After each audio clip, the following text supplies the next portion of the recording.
Good. Dean, Hi, how's it going? I'm just having some trouble here with my frickin' webcam setup, so it's good to see you. oh, it's good to be seen. How you doing? Thanks for joining us. I'm getting everything set up right now as people filter in. Okay, But good. wow, we're talking about relentless perseverance today, and we made this happen. We were supposed to make this happen over a month ago. Right. So I got sick, and then our co-host Sandra got ill, and so far you remained healthy. So So far, with so good. Absolutely. fingers crossed we can keep this going. Absolutely. We have Olga Duca, who you may remember from our tech panel from several months ago, Yeah. joining us. We have people streaming in, and I got to introduce you the right way, Dean. I got to do it because most people they have a bio and whatever, but your bio is so impressive.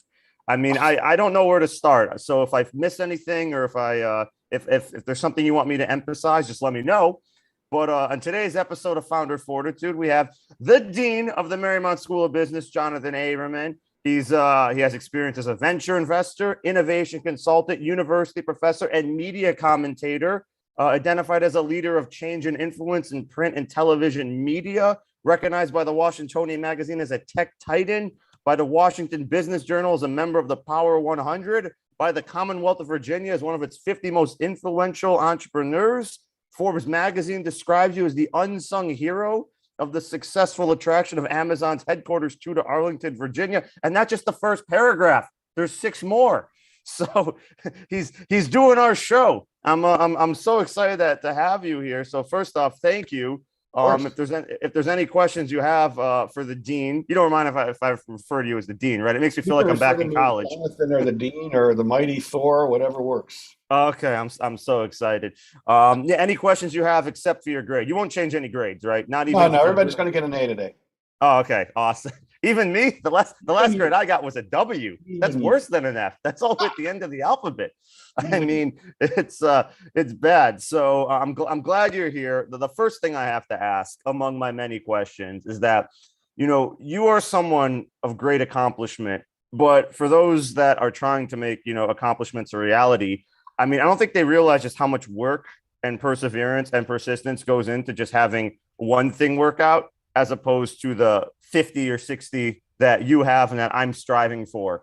So, Mhm. I mean, share with us just how important perseverance is in wasn't your career. I don't know if I can call it a career. It's an awesome life. Forget the career. Just share with us, just what it took to accomplish one of these accolades, let alone the 75,000 that you have. Well, first of all, I think it's really fascinating when you get to do panels like this, it's very easy to fall into the trap, and many people do, of what I call victory lane entrepreneur, which is if you're just like me, it's all going to work out great, which I've always find pretty offensive to tell you the truth, because me telling you how to be like me isn't going to help you do you. So I think it's really important to frame it that my life experiences are what worked for me, and hopefully I can give you some things that you can say, oh, well, I have that attribute too. Maybe they work for me. So what I generally find in life is that good luck is a combination of the intersection of true good luck and preparation. I have yet in my life to meet somebody who doesn't have something about their lives that has worked out well for them that didn't have luck play a part. And anybody tells you that luck didn't play a part, they are delusional.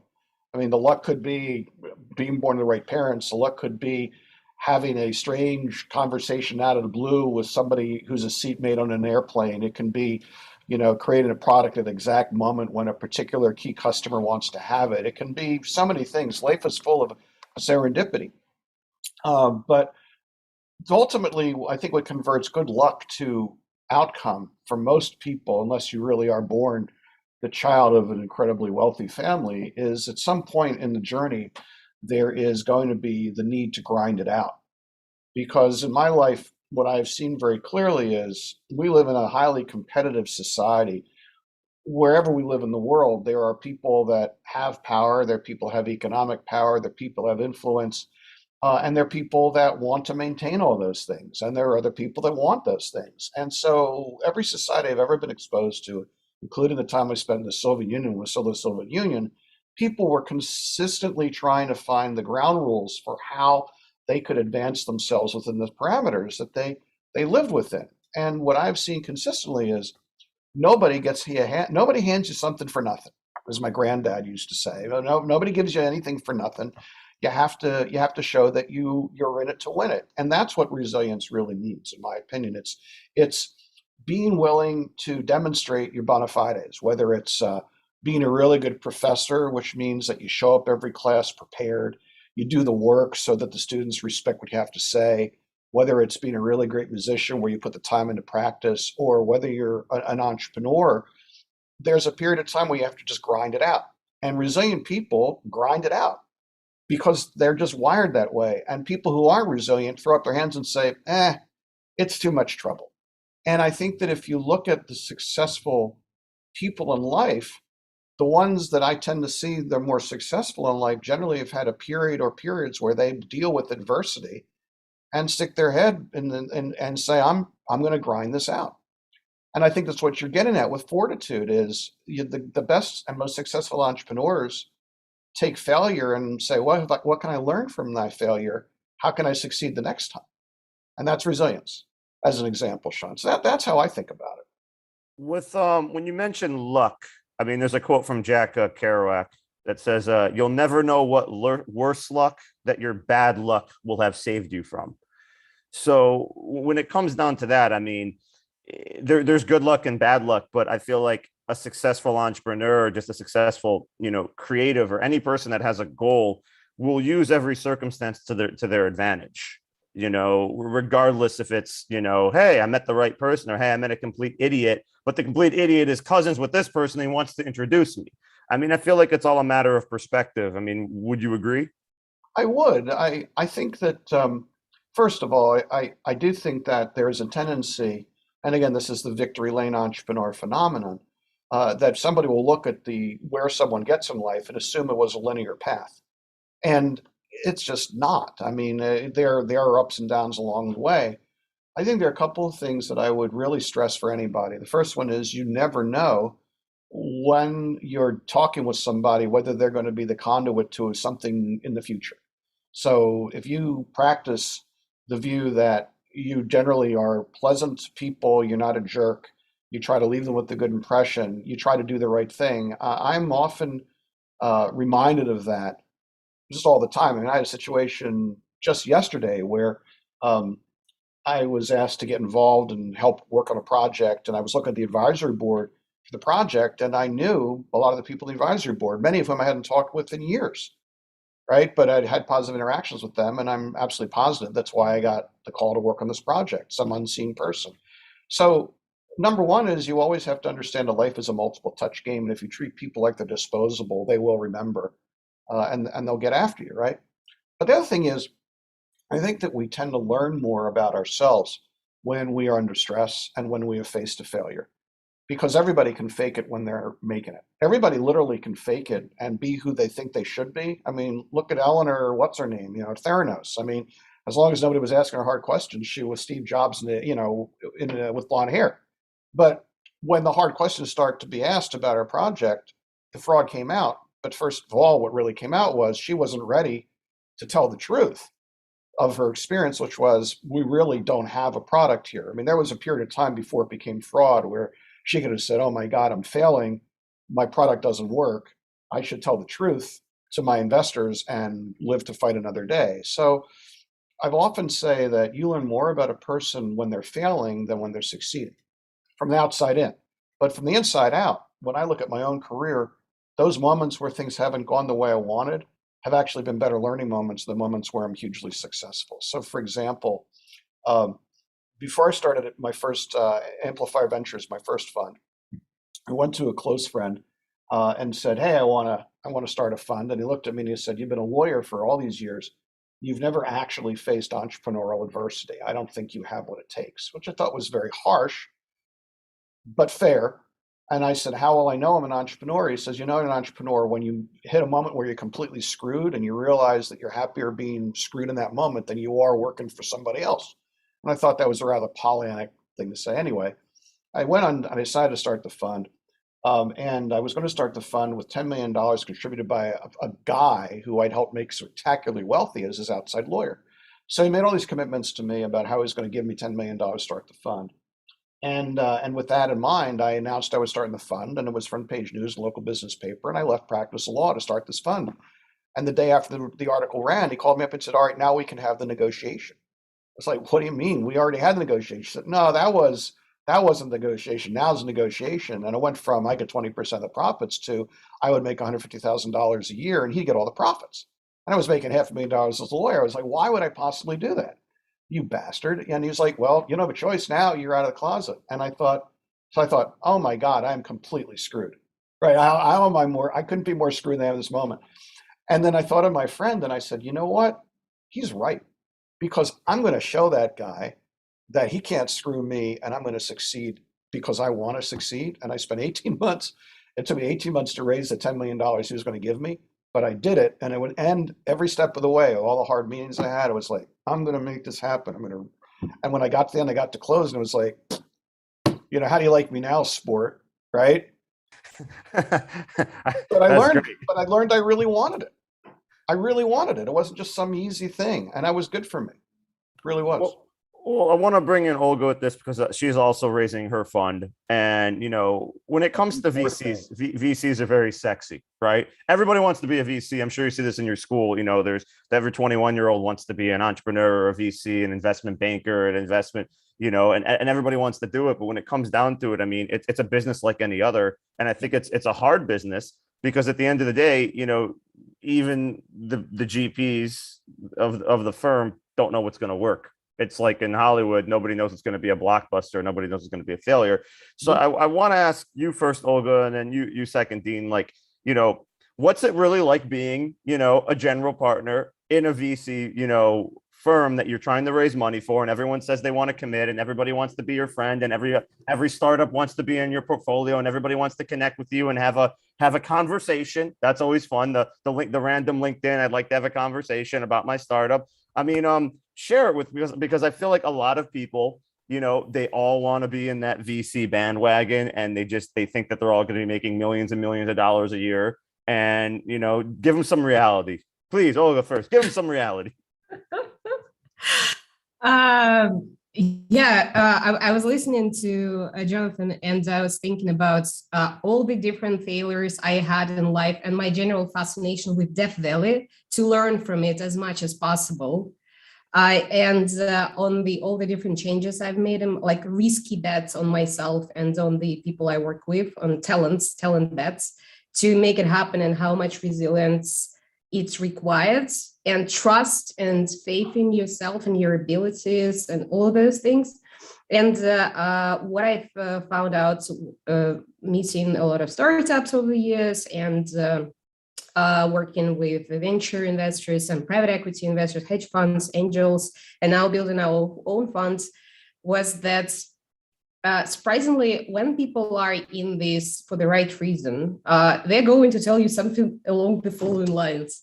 First of all, if you have any other choice, please don't go here. Just don't do this.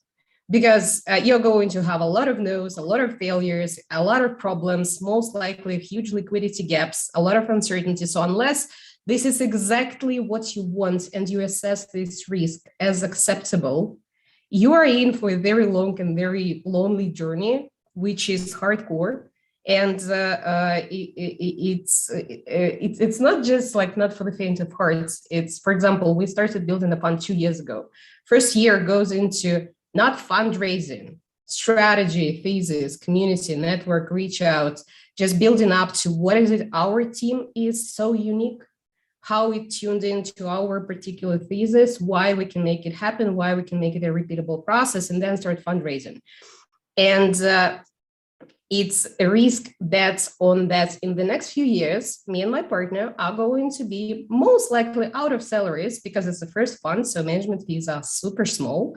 So we want to pay our team, we want to cover expenses, but for us, it's bet for the next few years on that we can actually make an impact and change and return to our investors and eventually earn money ourselves. It's 3 to 5 years of complete uncertainty to start with. So unless you're mentally prepared to take that, it's not a sexy profession. It's, first of all, it's just one of professions to start with. It's just a job. But if it's not to your expectations, not aligned to your risk, to your perception of uncertainty, this is not what you should be doing in the first place. Same goes for startups, and a bit different, from a different angle, I guess, but it looks quite similar. And a lot of companies I know, especially from emerging markets, are bootstrapping, cannot raise money because they do not fit pattern matching or some selection process or any other issues they face on a daily basis. So it's not like you show up in a Silicon Valley and just raise a few $1 million within a day. Most companies I know from emerging markets are raising 12 months, 18 months, and that is just normal. If they raise at all, oftentimes they turn into bootstrapping to just continue working. Got it. Dean, what do you have to say about the process of the VC process and how it truly is? Give us some reality. Well, I think the first thing that we need to understand definitionally is that the biggest difference between an angel investor and a good venture investor is that the venture investor is investing somebody else's money. It's a service business. It's a very lucrative service business. You get paid basically 1.5 to 2.5% of all the money that's committed to your fund every year, come hell or high water, and you get 20% of the profits. And generally, you only have to put up 1% of the money. So if you are good at this service business, it's incredibly lucrative, and it's also incredibly rewarding because you're getting to work with really great entrepreneurs and start interesting businesses. That's, I think, the sexy part that attracts people to the industry. There are a lot of people who are angel investors, a lot of people who have experience starting businesses who think, boy, wouldn't it be great if I could get paid to do what I already know how to do? And that's, when you cut through it all, that's really where venture capitalists come from. They're generally entrepreneurs like Olga, like me, like you, Shaun, or others who say, I think I'd like to take a coaching role. And then you're able to convince people with money that you can get to a better outcome with their dollars than they can on their own. So it's a service business. So that's number one. Number two, there is very strong academic data that shows that when you bring an experienced venture investor into a company with an inexperienced founder, the likelihood of a successful business exit or growth is significantly higher. VCs make an enormous difference to inexperienced founders. More experienced founders generally don't need the value add of the VC, they just need the money. But since VCs tend to be where the money's pooled, they tend to put up with the VCs too. So that's the way to think about the industry. And a lot of people make the mistake of thinking that VCs are somehow angels. They're not, because they have a financial responsibility to maximize return. Angel can invest in a business just because they like the founder. They don't have to answer anybody but their family, right? It could be the worst investment in the world. It doesn't matter. A VC that invests has to demonstrate that they invested other people's money carefully. And that's why they do due diligence and do all the documents and so forth. So when you look at it that way, what you begin to see is that people who have not successfully managed a VC fund before have a very difficult time raising money. They basically have to do what Olga's doing and her team, which is bootstrap, be willing to, like any entrepreneur, live without income for a period of time to show that they can get better deals and help companies grow before people they don't know are going to give them 10 or 20 or $100 million. On the other hand, if you're successful, like a Mark Andreessen in Silicon Valley, Andreessen just raised $5 billion with his partners to invest in Web3 and crypto. And he raised it in a matter of months because institutional investors want to put money where they think they can make more money. So the VC experience of fundraising is really going to be driven by your track record as an investor. It's going to be driven by how successful you are as an entrepreneur, how many visible wins you have. But fundamentally, make no mistake, it's a service business. And they're two customers, the investors in the fund and the entrepreneurs. And a good VC balances the interest of both. A bad VC is too investor focused or is too founder friendly. And and that's what makes it a really hard business. It's very different from being an angel where it's your own money or being an entrepreneur. And a lot of people, frankly, can't do it well because it's hard to do. So let me ask you another question because again, I have your bio, super amazing, love it. Older, that's So all. since what we got here, how many companies have you started since 2005 or been a part of launching? I've been a part of over 20 where And actually, yeah, and that's where my participation resulted in money being put in. I'm always regularly advising companies. I've got, I think, 3 right now that I'm on the advisory board for. It's just something I regularly do. how many of those 20 were successful, or actually how many weren't successful? Most of them, well, if you define success by as a name brand where it's a $1 billion company, the answer is none of them. Which maybe explains why I'm a dean of a business technology school and I don't have a $1 billion fund. I would say that of those 20, substantial majority of them became freestanding and resilient businesses that existed for an extended period of time. And about a third of them got bought eventually and made money for me or made money for the founders or both. So, but for me, really, success, you can't, this is what I mean by luck. For example, I had a company that was at the cusp of being bought for a really large exit.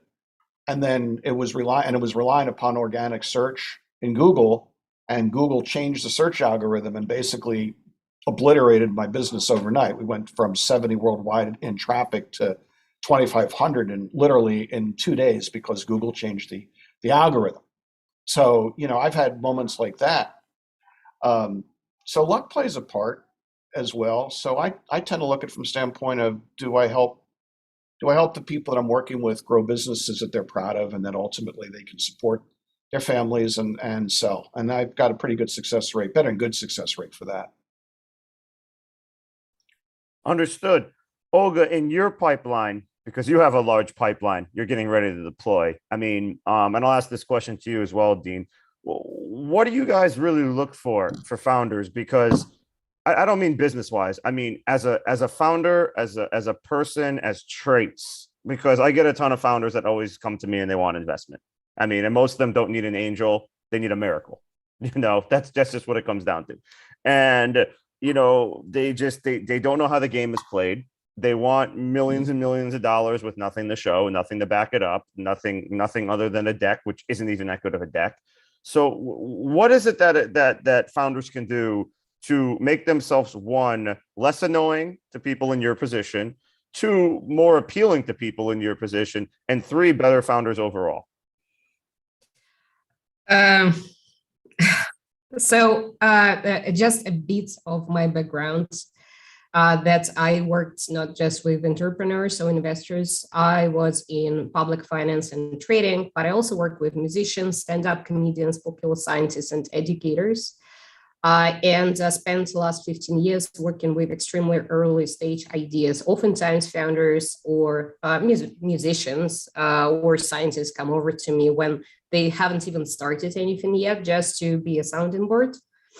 And over time, I've seen so many, so diverse talents that there are meta skills, I would say, that I often see in people I think eventually go on with success, such as enormous curiosity, integrity, understanding who they are and why the real reasons why they're building whatever they're building. Resilience, ability to take no, not emotionally, but like be able to read feedback, be able to build long-term win-win relationship with people, as in not just building teams, but also sales and partnerships and investments, or group which goes on to write a successful music album, or a group of very, very different-minded scientists who go on to launch a successful research project in R&D, which goes into commercialization. And I try my best to keep this childhood mind frame, to keep continuously taking people who they are trying to see them for who they are and accept their ideas as is, and try to recognize these early meta skills as signals to if they can go on to deliver, not to overpromise, not to have some blurry, dreamy thinking which goes nowhere, but actually bet on themselves and go on to execute on this. I've seen mature founders, kids from school, elderly founders. I cannot say that there is some one, like a number of specific skills or mentalities, but meta skills, I would say they are pretty much common for all of them. Dean, what about you? Well, for me, I think that the number one thing that I look for in anybody that I work with, doesn't matter who, number one thing is coachability. And coachability means to me that they have self-awareness, they're self-critical, and they're willing to take data in and modify their behavior without getting a lot of ego involved. Because the most successful people, generally in my experience as entrepreneurs, are people that can learn from the market and learn from what they're surrounded by and iterate. And if you're inflexible by nature, or if you always convince you're the smartest person in the room, you're probably less likely to be successful. It's very hard to attract teammates and capital and customers if you're arrogant before you have a reason to be. It's a funny thing. You look at Steve Jobs, and Steve Jobs is a great example of somebody who ultimately was coachable when the universe hit him over the head. When he was doing Apple to begin with, he was really arrogant and hard to work with, and eventually they threw him out. And he went off and he started Pixar and he started Next Computing and developed the operating system we now know as iOS and so forth. But he did it outside of Apple. And when they asked him to come back, he had enough sense to surround himself with people who could put up with him. And he was hugely successful because he learned that he was an arrogant, tough son of a bitch, and he needed to be around people who would shake their heads and say, "That's just Steve," and come back to work the next day. So he had ultimately developed that self-awareness. So I always look for people who are self-aware as the most important thing.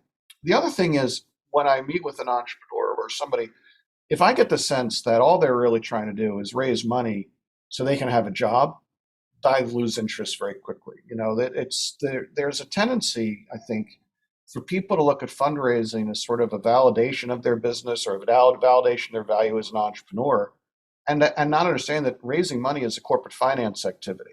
If you fundamentally have a business idea that's going to change the world and it truly checks out, money will find you. That's just, this is something Logan and I talked about before. There's friction on that.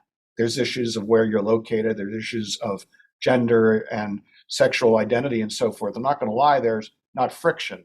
But fundamentally, if I have an entrepreneur in front of me who has not really figured out why their business is truly spectacular, I'm not gonna be particularly interested, whatever the level is. And so how does somebody keep from being annoying? It's like any other human relationship.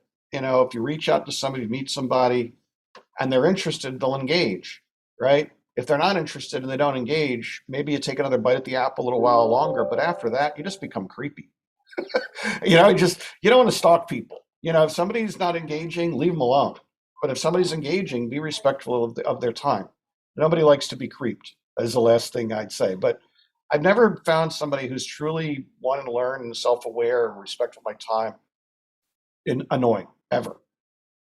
So that's, and look, at the end of the day, investors get deal flow by being accessible. If you're not going to be accessible, then you're not going to get deals. So you have to be willing to talk with people you don't know. Just do. Just talk to people you know. You're not going to get very good deal flow. So, okay, we talked about being creepy. You've never had anyone that's been creepy. Is that what you said? Oh, I've had lots of people be creepy. Okay, so let's. What I'm trying to get at is give us your creepiest founder story so that the viewers at home can learn not to be like that. Because as founders, especially young founders, we've been raised on the screen, and the screen of social media gurus and self-help is pound the pavement, don't take no for an answer. If there's no door, crash through a window. I mean, they just like there's always like an unstoppable mantra to it, which is good, but at the same time, this unstoppable mantra, they don't realize that they're being creepy. So if there's any that come to mind, I want to hear them, because I deal with a lot of creeps. I don't know how they get my number. I'm probably at the top of the creep phone book for some reason. They say, hit up Shaun. He knows a ton of people. He can help you, and don't worry about his time or anything. Just talk to him. So please share. And Olga, if you have any, because I know you have, please share, because people need to be self-aware of their behavior when approaching people in your positions. First of all, could I chip in something about people in your position? It's like we're in a rapport in handling LPs money while working with founders. I would completely agree with Jonathan that if a founder is mature enough and know what they're doing, your added value, except your money and your networks, is nil. I don't have any, first of all, I don't have any problem with that. Second, most mature founders I've ever worked with know exactly what they need from you. They will always come and ask. And then you can sit down as a part of the team, not as investor on a cap table, but just one of the team players who's trying to help solve the problem and give your angle. And so when you are working in cross-cultural, cross-discipline, collaborative teams, it's much easier to be like that part. I'm bringing money, yeah, but I also bring in my experience and knowledge and understanding the network. If I don't see my value in a conversation, I would just tell it straightforward. You don't need my help. I want to give you money. Here is my open phone book. Let me know what you're working on. Let me know your obstacles, and let me think if I have something else to bring to the table. And another part to this is, I don't think I've ever been annoyed with anyone. I've seen mental unstable behavior, but it's everywhere. Startups is not an exception of the rule. It's literally everywhere. I've seen that in arts, in creative industries, in concert organization, much like you, Shaun, in territory development and working with national parks, working with scientists, working with private equity, with hedge funds, everywhere. And so you sometimes get to see people who just like not in touch with themselves on some level or in its entirety, like up to obvious mental, like schizophrenic. I get to see sometimes things like that. But it's not just a part to the founders, it's also parts to the GP landscape. I sometimes see investors who are completely out of their minds, who are unethical, toxic, and like being unethical and toxic is the mildest thing you can put out there. Oftentimes, it's just creepy people you would never want to work with ever again. And while we were raising the funds, I've already encountered at least 4 many folks who were claiming they're not going to venture. They spoke to us, pretended to be our potential LPs, drilled us into the details of the fund, and then went on to launch their own small funds. And like, bad people are everywhere. It's partially to your judgment, to your integrity, to keep probably like trusting people that you would continuously see someone good, and trusting your judgments. And eventually choosing, opting out to work with people with integrity and ethics in the first place. Yeah, I think integrity and ethics is actually a good place to begin. When I use the term creepy, it's a kind of funny thing, but to be funny, but let's drill down on what I'm getting at. So the first thing is, if you're interacting with anybody that you don't know and you want something from them, you have to do your homework, because it's not like they're sitting around hoping you're going to call. Right? It's not, whoever you call on, however you communicate with them, their life was going on just fine without you. Trust me. And so whether you're grabbing somebody at an event or you're sending them an unsolicited LinkedIn or an email, you're asking them for attention that they already were devoting somewhere else. So unless you show that you are respectful of somebody's time immediately, they're not going to give you time. So what does that mean? That means that if you grab somebody in an event, you don't spend 5 minutes monopolizing their time. You have a 30-second or 20-second thing. It's like, hey, I'm working on something I think is really interesting. Can I tell you a little bit about it?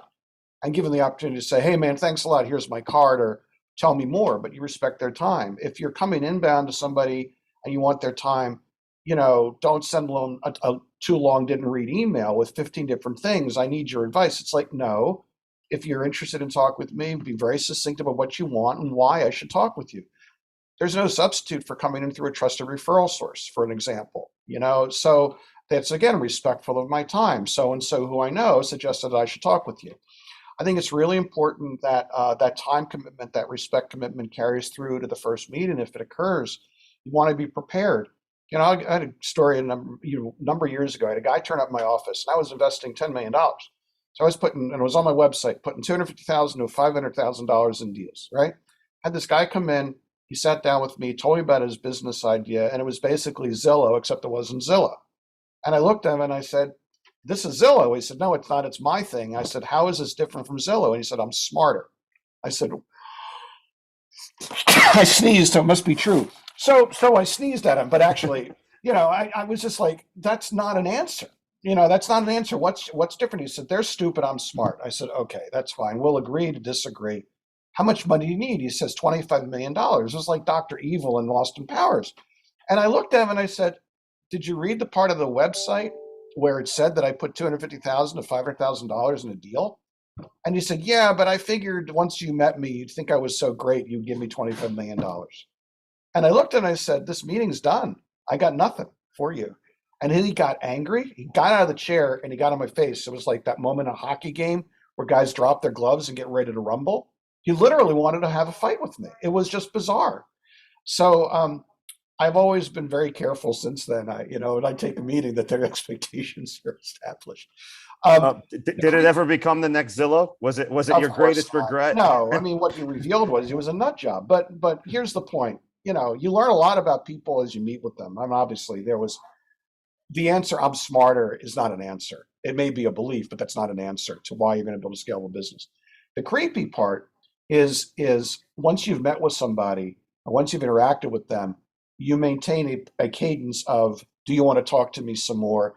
and showing engagement. The creepy ones are the ones that you engage, you say, "There's nothing else for us to do," and they don't leave you alone. Or you say, "Come back in 6 months after you've achieved X, Y, and Z," and they're pinging you every week. It's just, what it's like?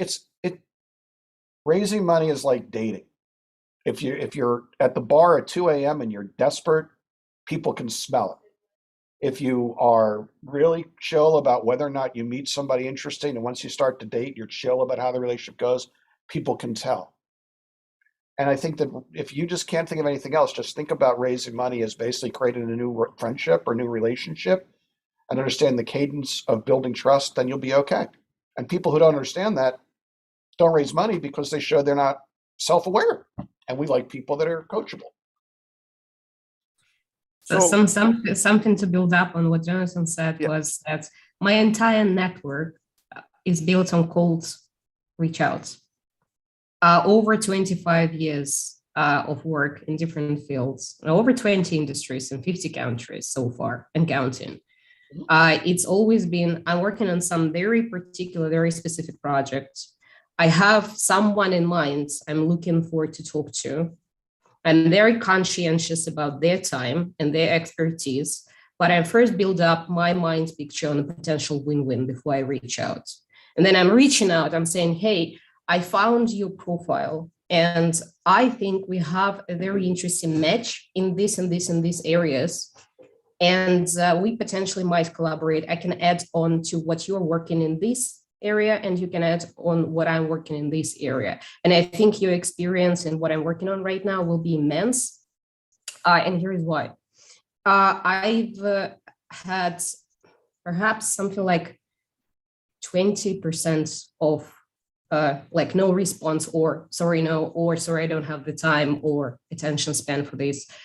And over time, it's built up to long-term win-win relationship with a lot of people, where we start on not like give me something, but let's build something together, which will be mutually beneficial. Or oftentimes it's, "Hey, I love your profile. While working on this conference, I would be happy to invite you as a speaker, cover your expenses and fees and et cetera, et cetera." And then a few years later, I would reach out and say, "Hey, it was a fantastic conference, but I remember your profile. We spent some time together. I see that you're working on this particular project right now, and I have someone for you to introduce you to. this is also was something a part of my network for just I see value in between different people and a good resonance and matching. And I oftentimes do that like with no idea for like give me something back. It's just I see a lot of people matched well in my network and I just do that. And then eventually the whole network got much more dense and people got to know one another and it helps a lot. And so whenever I reach out for help, which is actually rare, a lot of people come back and say, yes, absolutely, finally, how can I help you? Like, what can I do for you? Because you've brought a lot of value to my life so far. But first, we get to know each other as people and have a lot of respect for each other's time and expertise and knowledge. I've done a lot of research before I reached out to anyone before. Same helps for fundraising, helped working with companies and startups. We do get sometimes a deal flow. Say we're investing in pre-seed and seed and emerging markets. We often get deals from the United States. And it's a reason on our website that we do not invest outside emerging markets at all. And I'm like, it's on our website. It's on my profile. It's on my partner's profile. It's on our website. Can you spend 1 minute of your time to just read it? Same goes for investors, surprisingly, because they reach out and ask, hey, so I have this interesting opportunity in the United States. How would you think about investing in it together? Like, you want to turn my fund over and change the thesis? What are we talking here about? You want me to change my strategy, something we've worked on and choose consciously? So, yeah. Yeah, you have to tell people to do the research. Try fitting it in between doing nothing at work and nothing at home. Just read the website. Just read the profile. I mean, yeah, it's just something I feel like people they don't get it. You know, they don't take the time to do the research, and they're just not respectful of everyone's time. And essentially what happens is, you know, people will reach out and they will have a ridiculous demand.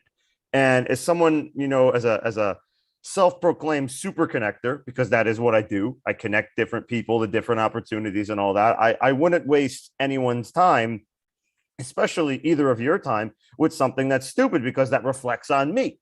Because that's going to be like, well, look, he sent me something really ridiculous. That was a complete waste of my time. I'm not going to answer his other emails, look at his other opportunities, because this one was really ridiculous and he should know better. So, you know, I often get, you know, a lot of founders and a lot of aspiring entrepreneurs that, you know, they kind of get upset with me when I refuse to open up my network to my investor contacts, whether they be angels, whether they be high net worths, whether they be, you know, VCs or GPs at funds or whatever. But it's because, like, I want to respect the relationship. You know, they should respect me saying no, you know, come back and when you're ready, where there's traction, there's metrics, and understand that's how the game is played, instead of taking it personally and taking it out on me and saying that, you know, I don't practice what I preach. And I practice what I preach all the time. You know, I always preach, go after what you want, go your own way, be persistent, be resilient, have the ability to endure. But that goes both ways. So someone giving you feedback on a deck saying, I don't think this is ready yet. This is not venture scalable. This is not something that people are going to invest at. The metrics are off. It's not ready yet. It shouldn't be taken personally, you know, and people take it personally, and then they blame me for the shortcomings. And then they just go down through LinkedIn. Anyone that has investor, angel, partner, whatever, they just send them the same cold message. And it just, you know, you might get some contacts, but you're not going to raise funds, especially the crazy amount you want. So it's something for founders to just realize that, like, there's a process, there is a game being played. Learn the game, learn the moves, and above all, be respectful. You know, there's something there's a book that I always recommend that nobody's ever read but me. One of the best entrepreneurship books, called Lucky or Smart, by Bo Peabody, who was behind Tripod in the 90s. And it was a software for building, not even software, you can do it on the web, where you build your own website at a time when people are like, what's a website? And he has a little chapter on there on just being gracious, where he had breakfast with the founder of AOL. Founder of AOL said it wasn't going to work. and gave him all the reasons why. And he was just graciously accepted the feedback and the constructive criticism. And years later, the founder of AOL wanted to buy him out. So it comes from just being respectful to other people. And it comes from being just appreciative. It's so rare for me to get a thank you message from an introduction or from, hey, thank you for taking a look or for my time. And it takes 30 seconds to say, thank you for taking the call. Thank you for looking at my deck. Thank you for putting me in touch with someone. Thank you for your time. It takes 30 seconds. And every month that goes by and every year that goes by, I see it less and less. And I don't know if it's a sidle thing. I don't know if people are just using one another until they get what they want, but it's something that's so important to say, hey, thank you. This really helped me. I needed to hear that. So, I always just tell, everyone just be gracious, be respectful, and don't be a creep. And don't be insane. And if someone says no, again, it's not personal. It's not an attack on you and your grand idea where you say you're going to be the next Google, because obviously you're not.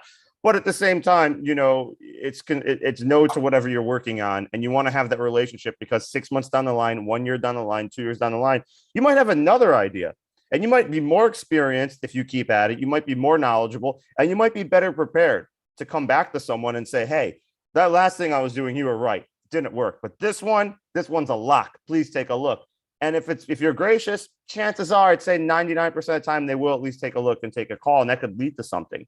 So founders really need to understand that. And that's where the perseverance comes from. It doesn't come from, 1,000 doors being shut. It comes from getting the door open, getting a graceful no, being graceful about it, taking the feedback, altering your deck or your business, using that feedback, and then, seeing what happens and just being appreciative of it, because getting a no or getting a not interested or not yet, or it's too early, is so much better than not getting a response at all. And most people get no responses at all.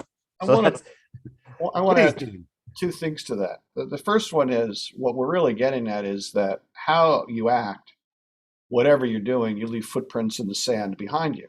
And this is a world, particularly if you're going to go off to be an entrepreneur, raise capital, where a reputation of stability, following through on commitments, and being honest is really important, because there's no way you can draft documents that are tight enough to cover the situation where somebody is just a liar.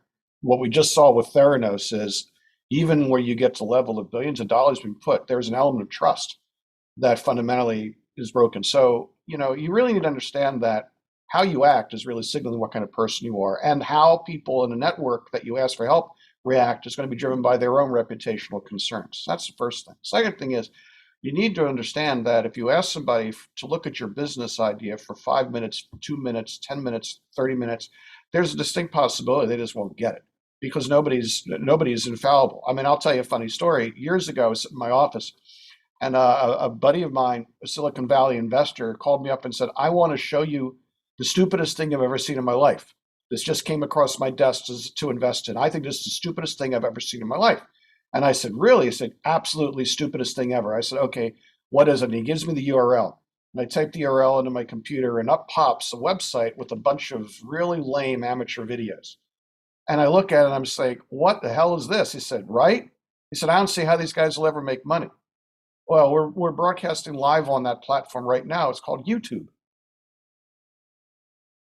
Okay, so Dean, that hurts. No, but it's the truth. And anybody who tells you that they are a savant is just lying to you. Everybody makes mistakes, and at the moment, I mean, it was almost like it was a crappy site, and I didn't understand. We didn't understand, because he was a successful investor in the valley. We just didn't understand how you'd ever make money at it. Now, admittedly, they didn't make money at it, so Google bought him. But who cares? Somebody had enough sense to realize. Anyway, my point is, going to talk with an investor or potential angel is not business advice. It is just, you're trying to catch their attention a moment in time. They're going to be as wrong as often as they're right. But if you take 40 meetings and 40 people tell you this isn't ready, that's probably a good indication that the market's not quite seeing what you're seeing. But always be respectful would be my advice, and get ready to hear a lot of no's. But don't take it personal. It's not personal. On the flip side to that, there is this thing called anti-portfolio. And not that many investors are certainly ready to admit that they are often mistaken.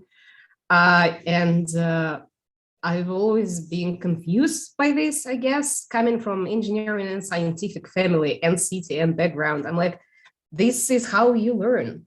If you are not capable of recognizing something today, but you are curious enough to say, maybe I am mistaken, maybe I just don't understand this for some reason. And you keep learning over time. And sometimes your first impression was correct. Sometimes it wasn't. And all of that comes into your visibility training. It's one, like we're building a data-driven fund. So we source thousands of deals to select just maybe one or two, and then like maybe take 100, assess them manually out of the whole deal flow. And one of the things I like a lot about this, not even the data side to this, which eventually would allow us to scale the things, but the sheer magnitude of different ideas from terrible, like incomprehensibly terrible, to extremely interesting and cool.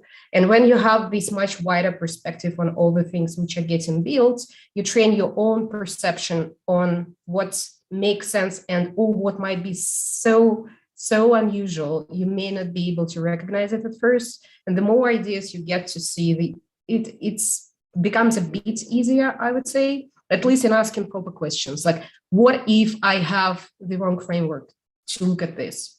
I don't understand this, say, in an industry I worked with for 15 years. What do I know and not know that I don't understand why it's going to work? This, I find it fascinating, to be honest. I have no trouble in being mistaken and missing out on certain companies at all. But I am frequently seeing founders with ideas which I know for sure 10 years ago I wouldn't be able to understand and recognize. And over certain amounts of time and experience, I'm now looking into this and like, actually, it does make sense. I don't understand it in full. I need to research and think through and ask more questions. But there is something in me with the whole buildup of visibility in different markets and ideas and how talents work that makes me think that there is something in there that I should try to ask more questions about this. But it's like, it's not something which happens in a day, right?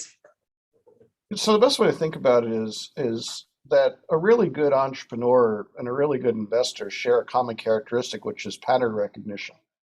You know, and pattern recognition is you're watching an old mystery on TV and you know how the plot's going to end because you've seen it before. And what happens when you're when you're an experienced serial entrepreneur, you see patterns in how things are going to go.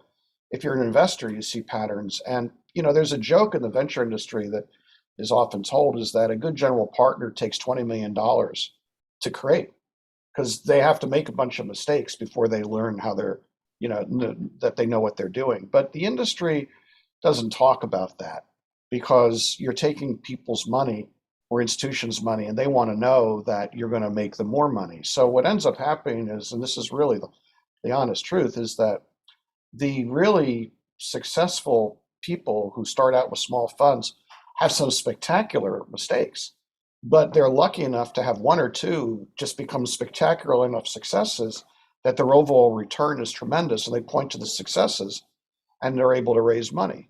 And the more that you develop your pattern recognition and the more money you have under management, the better deal flow you get because people come to you first, not last. And then there's basically the likelihood of success gets greater because you're seeing better deals. I mean, Andreessen Horowitz is seeing better deals because they are, you know, now in the valley and have a lot of money, you know. So it's important to understand pattern recognition is really, it's how we all manage data as entrepreneurs and investors do the same thing, and we do get better at it the more we do it. Absolutely.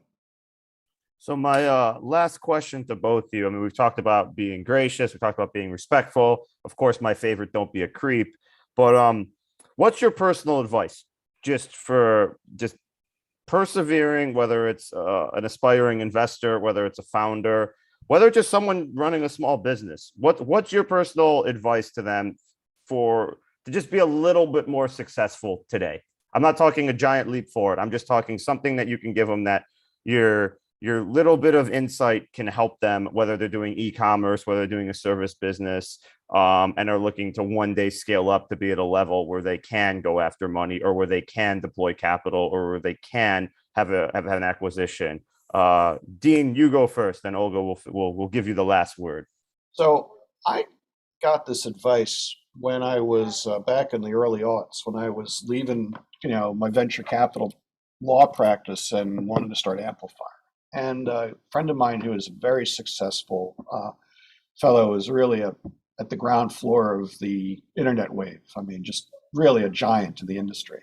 Sat down with me, he said, "Why are you starting the fund?" And I said, "Well, I'm starting it because I want to be rich." I mean, I thought it was a trick question, to tell you the truth. And he looked at me and he says, "That's completely the wrong answer."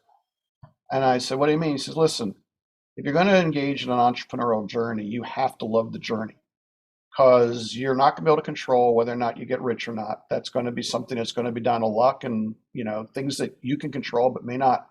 Unless you get up every day and you enjoy the journey, you're not going to be happy. So define success by the journey." So what does that mean? I think that what it means is, if you value self-determination, if you value working on a project that is closely connected with your personality that you feel proud of, and you're able to do that every day, that's success. And, ultimately, if you attract customers, then you can become more successful with that business idea. If you attract capital to grow the business, you'll be more successful. But all that happens is that business isn't successful. But if you as a person enjoy the journey, you'll find another way to be entrepreneurial, and you'll have an interesting life. I think that's always been my guiding vision for myself. I try to enjoy everything as much as I can every day, and the long run seems to take care of itself. That's been but I like what I do. And I think I can't understate how important that is, because that's the only thing you really can control, is whether or not you like what you're doing every day. Lay it on us from Improv Ventures. What's your bit of advice? Your parting thought, your final thought. Perhaps not the advice, just thinking out loud. I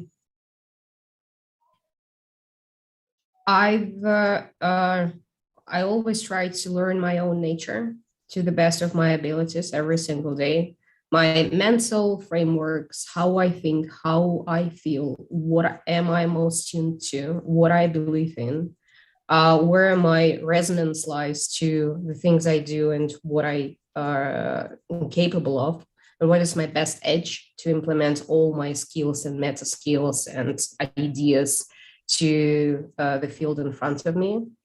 And I found that this deep resonance within yourself oftentimes gives you, first of all, a unique, unbeatable edge over any competition whatsoever, because nobody can copy you.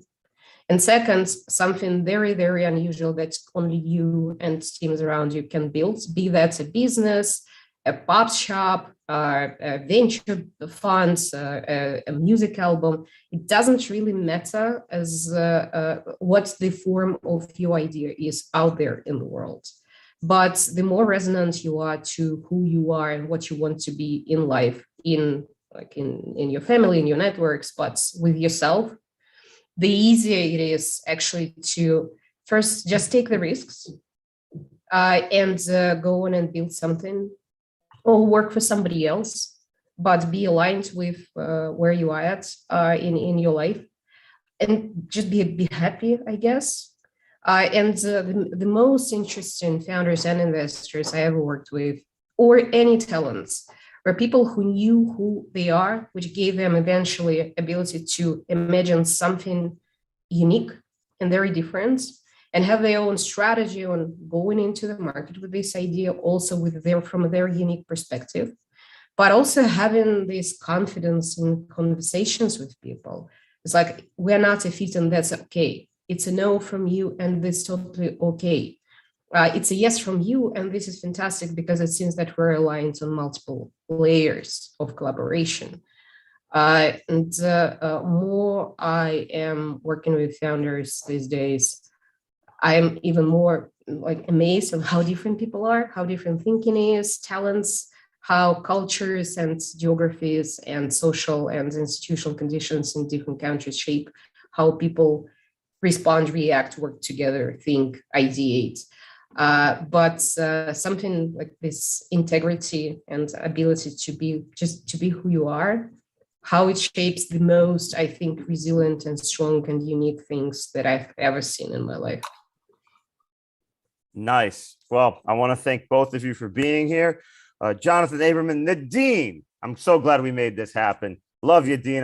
You make me want to go back to school. I know I'd get an A at your school for sure. Absolutely. 100%. And thank you, Olga, for being here. And thank you all for tuning in. And we got some cool stuff on the horizon with Baltic Sandbox Accelerator and founder of Fortitude.